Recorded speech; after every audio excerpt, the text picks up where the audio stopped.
আল্লাহ অনেকে অনেক পেরেশানিতে আছে, এমন পেরেশানি আছে মুখ ফুটে বলতে পারে না, কাউকে বলার ভাষা নেই। আল্লাহ আপনি তো ওই জাত, আপনার কাছে বলার জন্য কোনো ভাষার প্রয়োজন হয় না, আপনাকে বলার জন্য কোনো কথার প্রয়োজন হয় না। আল্লাহ আপনি তো মানুষের অন্তরের খবর জানেন, দিলের খবর জানেন। আলিম বিমা ফিস সুদূর। আল্লাহ কোন পেরেশানি কারো দিলে যদি থাকে, দুনিয়াতে শুনবার কেউ নাই, বলবার কোনো জায়গা নাই, আল্লাহ একমাত্র মানজা আপনি। আল্লাহ আপনার কাছে সকলের পক্ষ থেকে আমরা আল্লাহ সেই পেরেশানিগুলির কথা বলতেছি। আল্লাহ সকলের পেরেশানিকে আপনি দূর করে দেন।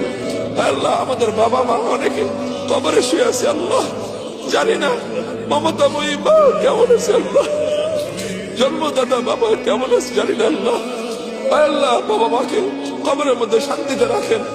আল্লাহ অনেকে তাদের আমল কলিজার টুকরোর সন্তানকে কবরে শুয়ে আসছে, আল্লাহ সেই সন্তান, আল্লাহ যে সন্তান একটু ঘুমাইতে না পারলে মায়ের ঘুম হতো না, বাবার ঘুম হতো না, সেই বাবা নিজের হাতে নিজের সন্তানকে কবরে শুয়ে আসছে। আল্লাহ সেই বাবার সন্তানকে আল্লাহ আপনি সারা হাতের সাথে রাখেন। আল্লাহ এই ভূখণ্ডের জন্য অনেক মানুষ অনেক রক্ত দিয়েছে, অনেক চোখের অশ্রু দিয়েছে। আল্লাহ এই ভূখণ্ডের উপর শত্রুর চোখ পড়েছে। আল্লাহ শত্রুর হাত থেকে, চক্রান্তকারীদের হাত থেকে আল্লাহ আমাদের দেশের প্রতি ইঞ্চি মাটিকে আপনি হেফাজত ফরমান।